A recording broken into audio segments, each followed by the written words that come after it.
அனுரவின் தேர்தல் வாக்குறுதிகள் அனைத்தும் பொய்யானவை எழுந்துள்ள கடும் குற்றச்சாட்டு. ராணுவ புலனாய்வு துறையில் திடீர் மாற்றம் ஆரம்பமானது அனுர அரசின் அதிரடியாட்டம். தமிழ் மக்களுக்கு சர்வதேச விசாரணை அனுர தரப்பு வழங்கியுள்ள கடும் உறுதி.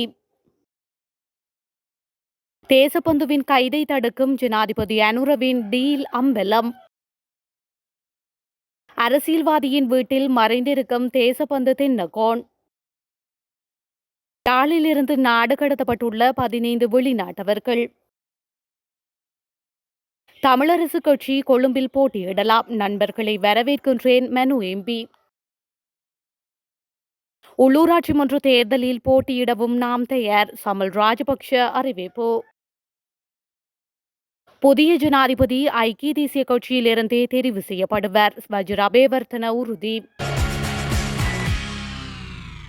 பிடியாணை உத்தரவு பிறப்பிக்கப்பட்டுள்ள போலீஸ் மா அதிபர் தேசபந்து தென்னகோன் ஒரு பெரிய அரசியல்வாதியின் வீட்டில் மறைந்திருப்பதாக தெரிவிக்கப்பட்டுள்ளது. இந்த விடயத்தை முன்னாள் நாடாளுமன்ற உறுப்பினர் ரஞ்சன் ராமநாயக்க பகிரங்கப்படுத்தியுள்ளார். நேற்று இடம்பெற்ற ஒரு விழாவின் இறுதியில் ஊடகங்களுக்கு தனது கருத்துக்களை வெளிப்படுத்தும் போதே அவர் இவ்வாறு சுட்டிக்காட்டியுள்ளார். இலங்கை வரலாற்றில் போலீஸ் தரப்புக்கு பயந்து ஒரு போலீஸ் மா அதிபர் மறைந்திருப்பது இதுவே முதல் முறை என்றும் அவர் கூறியுள்ளார். மேலும் ஷானி அபேசகர ஒரு திறமையான நபர் என்றால் மறைந்திருக்கும் தேசபந்து தென்னகோனை அவர் கைது செய்வார் என்றும் ரஞ்சன் ராமநாயக்க மேலும் தெரிவித்துள்ளார். ஜனாதிபதி அனுரகுமார திசாநாயக்க தனக்கு இருக்கக்கூடிய அனைத்து அதிகாரங்களையும் பயன்படுத்தி இலங்கை புலனாய்வு துறையில் மறுசீரமைப்பை மேற்கொண்டுள்ளதாக தெரிவிக்கப்படுகின்றது. இந்த வகையான மறுசீரமைப்பு மாற்றம் இலங்கை வரலாற்றில் இதுவரையில் மேற்கொள்ளப்பட்டதில்லை. அந்த வகையில் புலனாய்வு துறையில் உள்ள முக்கிய அதிகாரிகள் பலருக்கு இடமாற்றம் அளிக்கப்பட்டுள்ளதோடு சிலருக்கு எந்த ஒரு பொறுப்பும் வழங்கப்படாது அதிர்ச்சி வைத்தியம் கொடுத்திருக்கின்றது அனுர அரசு. மக்கள் விடுதலை முன்னணி இன்று தேசிய மக்கள் சக்தியாக மாறினாலும் புலனாய்வுத் துறையின் மீது அவர்கள் நீண்ட நாள் வைத்த இலக்கின் அடைவு மட்டத்தை தற்போது அடைந்திருப்பதாக கூறப்படுகின்றது.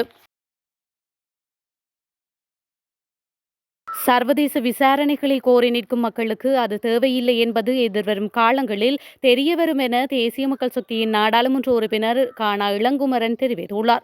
வானொலி ஊடகம் ஒன்றுக்கு வழங்கியுள்ள நேர்காணலின் போதே அவர் மேற்கண்ட விடயம் தொடர்பில் கூறியுள்ளார். இதுகுறித்து அவர் மேலும் கூறுகையில், இலங்கை தமிழ் மக்களின் சர்வதேசம் நோக்கிய கோரிக்கை குறித்த விசாரணைகளின் தேவை தொடர்பில் சர்வதேசங்களே தீர்மானிக்க வேண்டும். தமிழ் மக்கள் ஏன் சர்வதேச விசாரணையை வேண்டி நிற்கின்றார்கள் என்றால் முந்தைய அரசாங்கங்களின் அசமந்த போக்கு அவர்கள் சிறந்த தீர்வினை வழங்கவில்லை. எதிர்வரும் காலங்களில் நாங்கள் சிறந்த தீர்வினை வழங்கும் போது அந்த சர்வதேச விசாரணை தேவையில்லை என மக்கள் நினைப்பார்கள். அந்த நடவடிக்கைகளை முன்னெடுப்பதற்கு நாங்கள் தீர்மானித்திருக்கின்றோம் என அவர் மேலும் தெரிவித்துள்ளார். பொதுமக்கள் விரும்பும் பட்சத்தில் எதிர்வரும் உள்ளூராட்சி மன்றங்களுக்கான தேர்தலில் போட்டியிட தானும் தயாராக இருப்பதாக முன்னாள் சபாநாயகர் சமல் ராஜபக்ஷ அறிவித்துள்ளார். பொதுஜன பெரமுன கட்சியின் சார்பில் உள்ளூராட்சி மன்றங்களுக்கான வேட்பாளர்களை தெரிவு செய்வதற்கான கலந்துரையாடல் ஒன்று தங்காளையில் மஹிந்த ராஜபக்ஷவின் காஸ்டோ நிலத்தில் நேற்று நடைபெற்றது. இதன்போது முன்னாள் சபாநாயகர் சமல் ராஜபக்ஷவும் கலந்து கொண்டிருந்தார். அங்கு கருத்து வெளியிட்ட அவர், இங்குள்ளவர்களும் பொதுமக்களும் விரும்பினால் எதிர்வரும் உள்ளூராட்சி மன்ற தேர்தலில் நானும் போட்டியிட தயாராக இருக்கின்றேன். எல்லா அரசியல் கட்சிகளுக்கும் ஏறுமுகம் போன்றே இறங்குமுகமும் உண்டு. கடந்த காலத்தில் எங்களது பொதுஜன பெரமுன கட்சி இறங்குமுகத்தில் சந்தித்தமை உண்மையானதே. அதிலிருந்து மீண்டு வருவோம் என்றும் சமல் ராஜபக்ஷ தொடர்ந்தும் தெரிவித்துள்ளார். எதிர்வரும் உள்ளூராட்சி மன்ற தேர்தலில் தமிழரசு கட்சி நண்பர்கள் கொழும்பில் போட்டியிடுவது தொடர்பில் எமக்கு எந்த பிரச்சனையும் ஏற்பட போவதில்லை என நாடாளுமன்ற உறுப்பினர் மனோ கணேசன் தெரிவித்துள்ளார். தமிழரசு கட்சி எதிர்வரும் உள்ளூராட்சி மன்ற தேர்தலில் கொழும்பில் போட்டியிடுவது தொடர்பில் பேச்சுக்கள் இடம்பெற்று வரும் நிலையில் கொழும்பில் தமிழரசு கட்சி போட்டியிட்டால் உங்களுடைய கட்சியின் வாக்கு வங்கியில் தாக்கத்தை செலுத்துமா என கேள்வி எழுப்பிய போதே அவர் இவ்வாறு குறிப்பிட்டுள்ளார். அவர் மேலும் தெரிவிக்கையில், தமிழரசு கட்சியை கொழும்பில் போட்டியிடுவது தொடர்பில் எமக்கு எந்த பிரச்சனைக்கும் இல்லை. இலங்கையில் கட்சிகள் என்ற வகையில் எங்கு வேண்டுமானாலும் தேர்தலில் போட்டியிடலாம், போட்டியிடாமல் தவிர்த்துக் கொள்ளலாம். அந்த வகையில் தமிழரசு கட்சி கொழும்பில் போட்டியிடுவது அவர்களின் ஜனநாயக உரிமை. அவர்கள் எங்களுடைய நண்பர்கள், அவர்களை நான் வரவேற்கின்றேன் என்று அவர் மேலும் தெரிவித்துள்ளார். ஜனாதிபதி அனுரகுமார திசாநாயக்கவிற்கும் முன்னாள் அமைச்சர் டெரா நெலசுக்கும் இடையிலான ஒப்பந்தம் ஒன்று முன்னாள் காவல்துறை அதிபர் தேசபந்து தென்னகோனை கைது செய்வதை தடுப்பதாக முன்னாள் அமைச்சர் பாட்டாளி சம்பிக்கரணவக்க தெரிவித்துள்ளார். கொழும்பு கோமாகம பகுதியில் அண்மையில் நடந்த ஒரு கூட்டத்தில் முன்னாள் அமைச்சர் இதனை குறிப்பிட்டுள்ளார்.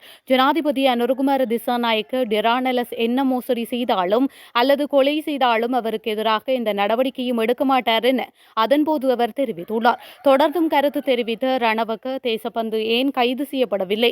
டெரா நெலஸ் அவருக்கு பின்னால் இருக்கின்றார். டெரா நெலஸ் என்ன மோசடி செய்தாலும் கொலை செய்தாலும் அவருக்கு எதிராக இந்த நடவடிக்கையும் அனுர்குமார எடுக்க மாட்டார் என்று அதுதான் அவரது ஒப்பந்தம் என்றும் அவர் குறிப்பிட்டுள்ளார். தேசிய மக்கள் சக்தி ஜனாதிபதி தேர்தல் மற்றும் பொதுத் தேர்தலில் வழங்கிய வாக்குறுதிகள் முற்றிலும் பொய்யானது என்பதை மக்கள் ஏற்றுக்கொண்டுள்ளார்கள் என முன்னாள் நாடாளுமன்ற உறுப்பினர் உதய கம்பன்பில தெரிவித்துள்ளார். சர்வஜன அதிகார கட்சியின் காரியாலயத்தில் நடைபெற்ற வேட்புமனு தாக்கல் வழங்கல் தொடர்பான நேர்காணலில் கலந்து கொண்டதன் பின்னர் ஊடகங்களுக்கு கருத்து தெரிவிக்கையிலேயே மேற்கண்டவாறு அவர் குறிப்பிட்டுள்ளார். அங்கு அவர் மேலும் நடைபெறவுள்ள உள்ளூராட்சி மன்ற தேர்தலில் சகல தேர்தல் மாவட்டங்களிலும் போட்டியிடுவோம். தேசிய மக்கள் சக்தி ஜனாதிபதி தேர்தல் மற்றும் பொது தேர்தலில் வழங்கிய வாக்குறுதிகள் அனைத்தும் பொய்யானவை என்பதை மக்கள் தற்போது விளங்கிக் கொண்டுள்ளார்கள். அரசாங்கத்தால் மிதமிஞ்சிய பொய்யால் மக்கள் கடும் அதிருப்தியடைந்துள்ளார்கள். நடைபெறவுள்ள உள்ளூராட்சி மன்ற தேர்தலில் அரசாங்கத்தின் பொய்களுக்கு மக்கள் தகுந்த பாடம் கற்பிப்பார்கள். ஜனாதிபதி அனுரகுமார திசாநாயகவிற்கு பொருளாதார கொள்கை என்பதொன்று கிடையாது. ஜனாதிபதி தேர்தலில் முன்னாள் ஜனாதிபதி ரணில் விக்ரமசிங்கவின் பொருளாதார கொள்கையை ஜனாதிபதி அனுரகுமார திசாநாயக்க கடுமையாக விமர்சித்தார். ஆட்சிக்கு வந்தவுடன் சர்வதேச நாணய நிதியத்திலிருந்து வெளியேறுவதாக குறிப்பிட்டார். ஆனால் தற்பொழுது ரணில் விக்ரமசிங்கவின் பொருளாதார கொள்கைகளை எவ்வித மாற்றமும் இல்லாமல் நடைமுறைப்படுத்துகின்றார். நாணய நிதியத்தை தஞ்சமடைந்து புகழ் பாடுகின்றார்.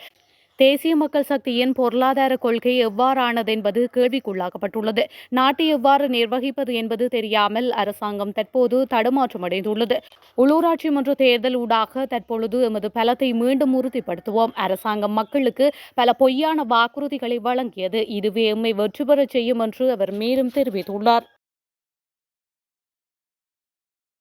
ஐக்கிய மக்கள் சக்தியுடன் ஒன்றிணையாவிட்டாலும் 10வது நிறைவேற்று அதிகார ஜனாதிபதி ஐக்கிய தேசிய கட்சியிலிருந்தே தெரிவு செய்யப்படுவார் என ஐக்கிய தேசிய கட்சியின் தவிசாளர் வஜிர அபேவர்த்தன தெரிவித்துள்ளார்.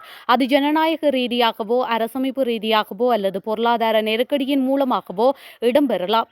இந்த ஆண்டின் இறுதியில் மீண்டும் கடும் பொருளாதார நெருக்கடியை இலங்கை எதிர்கொள்ள நேரிடும் என அவர் கூறியுள்ளார்.